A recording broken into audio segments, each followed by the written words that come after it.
স্টুডিওতে।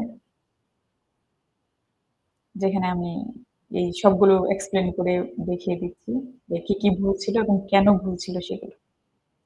আশা করি গেম ভালো লেগেছে আপনাদের যারা অংশগ্রহণ করেছেন। শুভ রয় এখানে আনসার দেওয়ার চেষ্টা করেছেন। আপনার এটা আরো বেশি আপনার কাছে ইন্টারেস্টিং হবে আপনি যদি গেমে পার্টিসিপেট করতে পারেন। তো এইবার যেহেতু হয় নাই, আমি কোনো একটা ভিডিওর মাধ্যমে, শর্ট একটা ভিডিওর মাধ্যমে Kahoot কিভাবে ইউজ করতে হয় সেটা বলে দিব। তাহলে আপনাদের জন্য আরো ইজি হবে এবং আরো পার্টিসিপ্যান্টস থাকবে আশা করি। যাই হোক চলুন আমরা একটা ক্লাস সেশনের মতো নিব এখন।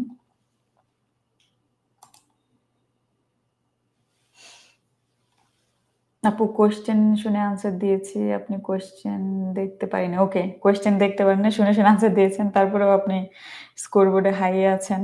That's very good. Congratulation to you. এখন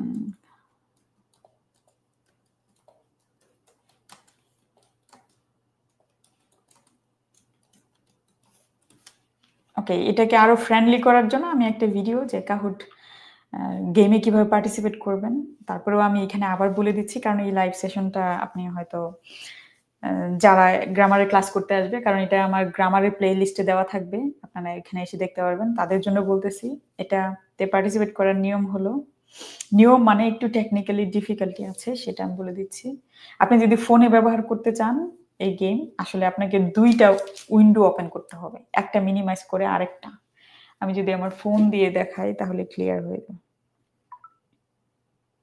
যেমন ধরেন এটা আমার WhatsApp এর উইন্ডো। দেখতে পাচ্ছেন কিনা আমি জানি না। হ্যাঁ। ও এটা হচ্ছে আমার WhatsApp এর উইন্ডো। এবার এপাশে যদি আমি যাই তাহলে এখানে আরেকটা উইন্ডো দেখাচ্ছে। তো আপনি আনসারের জন্য এই পাশের উইন্ডোতে যাবেন, আনসারের অপশন দেখার জন্য। আর আনসার ট্যাপ করার জন্য পরের উইন্ডোতে যাবেন। তো ২ টা উইন্ডো আপনাকে ওপেন করতে হবে। এজন্য আমি Facebook এ লিংক দিয়েছি। থ্যাংক ইউ উমর ভাই। সো হ্যাঁ, আমি এটা কন্টিনিউ করব। প্রতি রবিবারে ৮টা থেকে এটা থাকবে। আর আমি এটাকে আরো ফ্রেন্ডলি করার জন্য কিভাবে গেমে পার্টিসিপেট করবেন, সবকিছু আসলে শিখতে হয়। আমরা হঠাৎ করেই কোনো কিছু শিখে ফেলি না। এটা আমার একটা টেস্ট সেশন বলতে পারেন। আ অনেকেই কনফিউজড আমি জানি।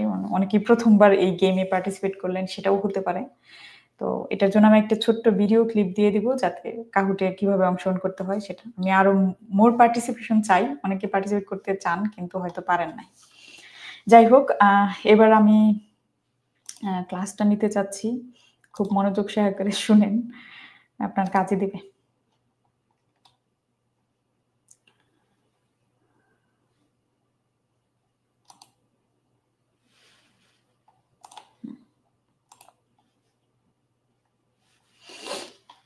সো আমরা সাবজেক্ট ভার্ব এগ্রিমেন্টের আমি ২০ টা কোয়েশ্চেন এখানে নিয়েছিলাম। সবগুলো কোয়েশ্চেনের এক্সপ্লেনেশন আমি এখানে দিয়ে দিচ্ছি। সাবজেক্ট ভার্ব এগ্রিমেন্ট কিছু ট্রিকি ব্যাপার আছে। আমি বলব এখানে যে ২০ টা কোয়েশ্চেন আমি দিয়েছি সেগুলো একদম বেসিক না। বেসিক থেকে একটু ইন্টারমিডিয়েট লেভেলের আমি বলব। একদম ইন্টারমিডিয়েট লেভেলের না। ইন্টারমিডিয়েট লেভেল শুরু করতে যাচ্ছেন এই লেভেলে যারা আছেন তাদের জন্য আ এটা এত ডিফিকাল্ট হবে না। কিন্তু যারা একদম বেসিকে আছেন তাদের জন্য একটু ডিফিকাল্ট হবে। যাই হোক, ১ম কোয়েশ্চেনটা আমাদের এরকম ছিল, economics are difficult to understand বা এখানে গ্যাপ ছিল। তো এখানে হবে ইজ। কেন?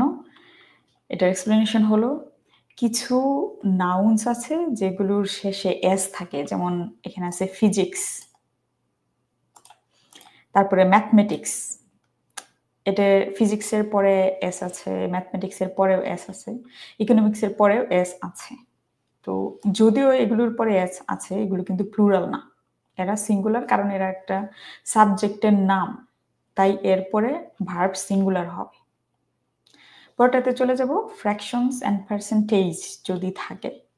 যেমন এখানে ছিল 2/3 of the cake are eaten হবে না। কারণ ফ্র্যাকশন এবং পার্সেন্টেজ এটা হচ্ছে নাউনকে, যে নাউন তাদেরকে মডিফাই করে, যে নাউন তারা হচ্ছে যে ভার্বকে মডিফাই করে সেই অনুযায়ী ভার্ব বসে। যেমন কেক এখানে singular, so the verb is singular. এখানে আমাদের নাউন হচ্ছে কেক, এটাকে মডিফাই করেছে 2/3, তাই এখানে এটার সাবজেক্ট হবে সিঙ্গুলার, কারণ আমাদের নাউন সিঙ্গুলার নাউনকে এটা মডিফাই করেছে, তাই এখানে হবে ইজ ইটেন। 3 নাম্বার ছিল the United States dash strict laws. এখানে কি হবে? হ্যাজ। কেন এখানে হ্যাভ হবে না? ইউনাইটেড স্টেটস এটা অ্যাগেইন আমরা যেমন ইকোনমিক্স, ম্যাথমেটিক্স, তারপরে হচ্ছে ফিজিক্স, এগুলোর সাথে আছে, এটা নাউন, ওই নামের সাথেই এসটা আছে, ঠিক আছে? Title of the books, countries, organisations অথবা কোনো সাবজেক্টের নামের সাথে যদি এস থাকে সেটা সিঙ্গুলার হিসেবে ট্রিটেড হবে, নট প্লুরাল। এই জন্য এর সাথে এরপরে দ্য ইউনাইটেড স্টেটস এরপরে হ্যাজ হবে, হ্যাভ হবে না। পরে 4 নাম্বারটা ছিল the scissors is on the table. তো এরকম সিজার্স, ক্লথস, এই শব্দগুলো প্লুরাল, এগুলো কিছু নাউন আছে দেখতেও প্লুরাল এবং এরা প্লুরাল হিসেবে ট্রিটেডও হয়, এই জন্য এরা প্লুরাল ভার্ব নেবে, এই জন্য হবে the scissors are on the table. 5 নাম্বারটা বলি। 5 নাম্বারটা ছিল relative clause with singular and plural subjects যদি হয়, it is one of the books that is popular.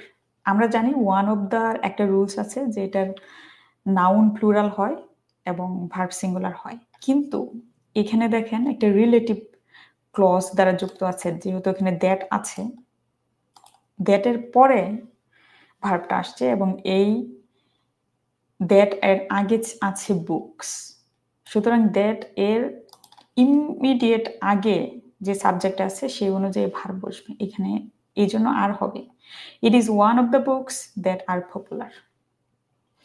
আমি এখানে বলে রাখি যে অপশনস এবং কোয়েশ্চেন্স গুলো আমি নিয়েছি এখানে, সেগুলো আইএলটিএস এর যারা প্রিপারেশন নিচ্ছেন, এগুলো ট্রিকি কিছু পার্টস আছে সাবজেক্ট ভার্ব এগ্রিমেন্টে, সবাই এখানে ভুল করে থাকে, এগুলো খুব কেয়ারফুলি হ্যান্ডেল করতে হবে। আপনি যখন শিখতেছেন খুব মনোযোগ দিয়ে এগুলো চেক করবেন, আপনি কথা বলার সময় এগুলো মিস্টেক করছেন কিনা, লেখার সময় মিস্টেক করছেন কিনা, এগুলো ট্রিকি। এবং স্পিকিং এবং রাইটিং এ সব জায়গায় সবাই এই ধরনের ভুলগুলো করে থাকে, আপনাকে মোর কশাস হতে হবে। 6 নম্বরে চলে যাব প্রিপোজিশনাল ফ্রেজেস আফটার সাবজেক্ট। তো প্রিপোজিশনাল ফ্রেজেস যদি থাকে যেমন ধরেন অফ চকলেটস, ওকে, তো বলতেছে আ box of chocolates were given. তো চকলেটস দেখে এই ভার্ব নেওয়া যাবে না, এখানে আপনাকে অফ প্রিপোজিশনাল ফ্রেজটা ক্রিয়েট করেছে অফ এর পর থেকে, সো অফ এর আগে যে সাবজেক্ট আছে সেই অনুযায়ী ভার্ব নিতে হবে। তাহলে আ বক্স আমাদের সাবজেক্ট, চকলেটস আমাদের সাবজেক্ট না, এই কারণে এখানে ওয়াজ হবে। So a box of chocolates was given. 7 নম্বরে চলে যাব মোর দেন ওয়ান, এরকম ফ্রেজ যদি থাকে, তো more than one student have passed. More than one is followed by a singular noun and requires a singular verb. More than one ফ্রেজটা যদি আপনি লিখায় ব্যবহার করেন এবং আপনার কথায় ব্যবহার করেন, আপনি যখন কথা বলতেন স্পিকিং এ, তখন আপনাকে মনে রাখতে হবে মোর দেন ওয়ান যুক্ত ফ্রেজে যুক্ত যে সেন্টেন্স গুলো হয় সেগুলোর সিঙ্গুলার ভার্ব গ্রহণ করে। তাহলে আবার আমাদের লিখতে হবে more than one student has passed, not have passed. 8 নম্বরে চলে আসি। 8 নম্বর নান। নান একটা ট্রিকি একটা শব্দ, এটার একটু জটিল, যেমন নান অফ দ্য স্টুডেন্টস, এখানে আমরা মনে করতেছি যে নান, এখানে নান অফ দ্য স্টুডেন্টস এখানে সিঙ্গুলার আছে, আর যেহেতু অফ দ্য আছে নান অনুযায়ী এখানে নোজ বসবে, কিন্তু মনে রাখবেন নান যদি কোনো শব্দে থাকে তাহলে এরপরে যে নাউন আসে, যেমন none can be singular or plural depending on the context, মানে কনটেক্সচুয়াল হতে হবে। যদি প্লুরাল ভার্ব আসে তাহলে ভার্ব প্লুরাল হবে, সরি প্লুরাল নাউন আসে তাহলে ভার্ব প্লুরাল হবে, আর যদি নাউন নানের পরে নাউন সিঙ্গুলার আসে তাহলে সে সিঙ্গুলার ভার্ব নেবে, এটা হচ্ছে নিয়ম। তো নান একটু tricky, so none of the students know the answer, এটা হবে, কারণ এখানে স্টুডেন্টস প্লুরাল। তারপরে আসে what clauses. What he needs are আব্রাক। তো হোয়াট যুক্ত যে ক্লজগুলো হয় সেগুলো what clauses are treated as singular subjects, এই জন্য এখানে আর হয় নাই, ইজ হয়েছে। 10 নম্বরে চলে যাব, কমপ্লেক্স কোয়ান্টিফায়ার্স, যেমন a lot of, plenty of, এগুলো কমপ্লেক্স কোয়ান্টিফায়ার। তো a lot of information are available হবে না, কেন? কারণ a lot of information singular, এটাকে আনকাউন্টেবল সিঙ্গুলার নাউন, তাই এটার ভার্বও সিঙ্গুলার হবে। A lot of can refer to both countable and uncountable nouns. A lot of এরপরে কাউন্টেবল নাউন আসতে পারে, আনকাউন্টেবল নাউন আসতে পারে, প্লুরালও আসতে পারে, সিঙ্গুলার আসতে পারে, তবে ডিপেন্ড করবে যদি আনকাউন্টেবল নাউন আসে তাহলে এটার ভার্ব সবসময় সিঙ্গুলার হবে। আমরা 11 নম্বরের এক্সপ্লেনেশনে যাব। 11 নম্বর হচ্ছে দ্য বুকস, এই যে ব্র্যাকেটের মধ্যে এটাকে প্যারেনথেসিস বলে, প্যারেনথেটিক্যাল ফ্রেজ বা প্যারেনথেসিসের মধ্যে আছে এটা, অ্যান্ড ইটস চ্যাপ্টার্স। আমরা যদি এরকম কোনো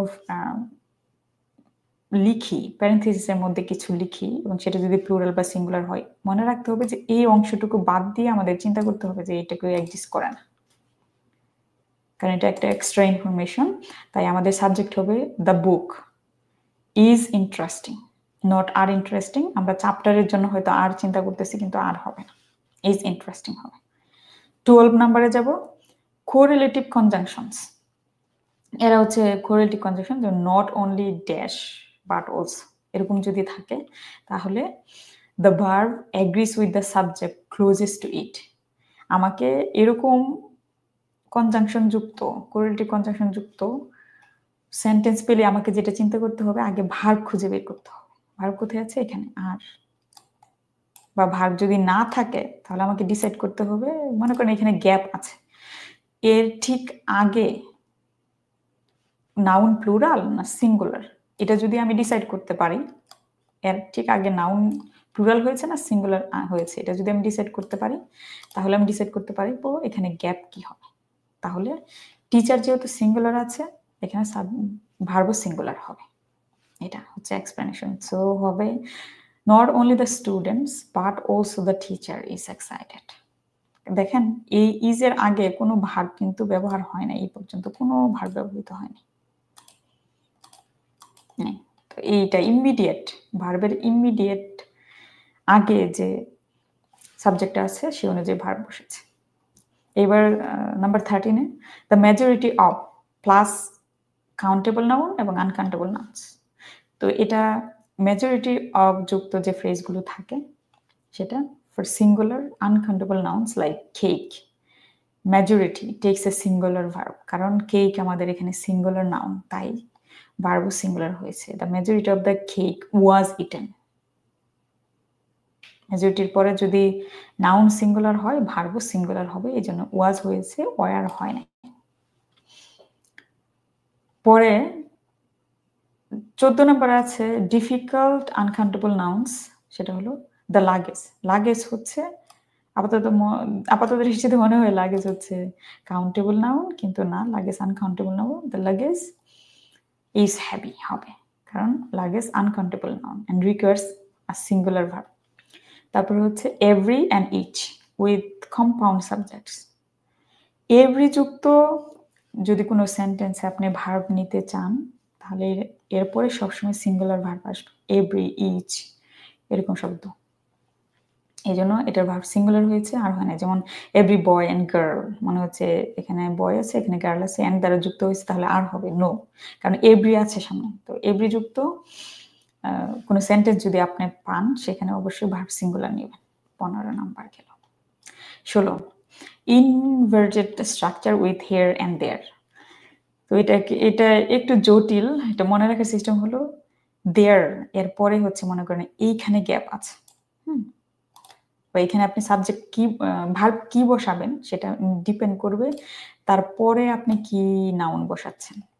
দেয়ার যুক্ত সেন্টেন্সে নাউন যদি আপনার সিঙ্গুলার হয় ভার্ব সিঙ্গুলার হবে, নাউন যদি প্লুরাল হয় ভার্ব প্লুরাল হবে। তো দেখা যাচ্ছে দেয়ার ড্যাশ মেনি রিজনস, তাহলে আমাকে কি করতে হবে, দেয়ার আর মেনি রিজনস, কারণ এখানে রিজনস ব্যবহার করেছি আমি, আমি যদি বলতাম there is one reason, there is dash reason, তাহলে আমাকে বলতে হতো there is one reason.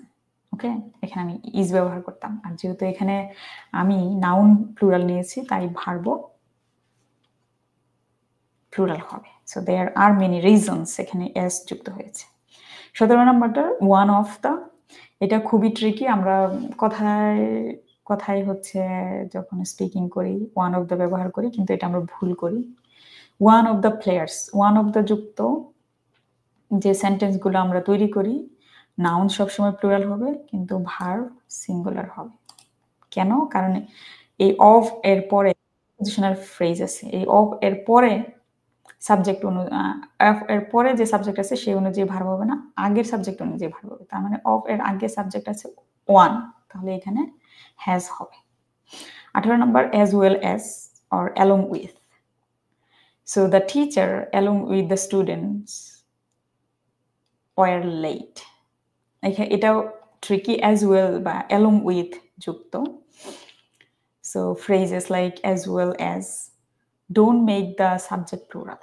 The main subject is teacher. মানে এই অংশটুকু সাবজেক্ট হতে পারে, কারণ along with যুক্ত বা along with বা as well as যুক্ত অংশটুকু সাথে যে নাউন আছে সে কখনোই সাবজেক্ট হবে না এই বাক্যে। সাবজেক্ট হবে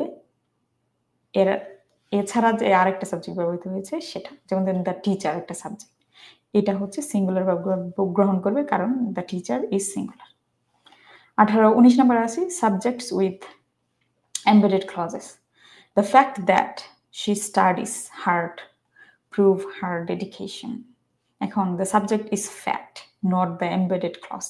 Embedded clause হচ্ছে এটা, that studies hard, এটা হচ্ছে clause। এই clause যুক্ত যে অংশটুকু আছে সেখানে একটা সাবজেক্ট আছে স্টাডিজ বা she studies hard, এটা দ্বারা কি হবে না, সাবজেক্টের ভার্ব নিবে না, এটা হবে not embedded clause. Fact is singular, তাই এখানে ভার্ব সিঙ্গুলার হয়েছে। তারপরে 20 নম্বর আছে ডেটা। ডেটা একটু ট্রিকি, ট্রেডিশনাল ইউজেস অনুযায়ী ডেটা হচ্ছে plural, the data are unclear, কিন্তু আমরা মডার্ন ল্যাঙ্গুয়েজে এটা accepted, the data is unclear. দুইভাবে ইউজ করতে পারি, তবে ট্রেডিশনালটা ফলো করে সবাই, আপনি দুইভাবে ইউজ করতে পারেন। তো এই ছিল 20টা যে টপিক নিয়েছি আমরা সেটার এক্সপ্লেনেশন। আশা করি সবাই বুঝতে পেরেছেন, এবং কোনো কোয়েশ্চেন থাকলে অবশ্যই জানাবেন। আর এই ক্লাসটা অবশ্যই আমার প্লেলিস্ট, লাইভ সেশন প্লেলিস্ট এবং গ্রামার ফর আইএলটিএস এই প্লেলিস্টে থাকবে। ধন্যবাদ সবাইকে, অনেকে পার্টিসিপেট করেছেন, এখনো আমি 8 জনকে দেখতে পাচ্ছি। আশা করি এই লাইভ সেশন কাজে এসছে, এবং নেক্সট টাইম লাইভ সেশন আরো কম সময়ের হবে, কারণ অনেকেরই বুঝতে সময় লেগেছে। ইনশাআল্লাহ নেক্সট লাইভ সেশন আপনার বুঝতে সমস্যা হবে না।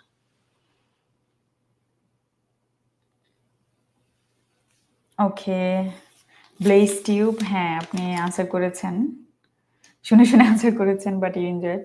হ্যাঁ, ইটস রিয়েলি গুড। এটা বুঝতে পারলে আপনি খুব এনজয় করবেন, কারণ ইউ আর পার্টিসিপেটিং এবং স্কোর আসতেছে, এখানে কম্পিটিশনের একটা ব্যাপার আছে, প্লাস হচ্ছে আপনি অনেক কিছু শিখতেও পারবেন। ঠিক আছে, ধন্যবাদ সবাইকে। Next live session Sunday at 8 PM দেখা হবে। ধন্যবাদ।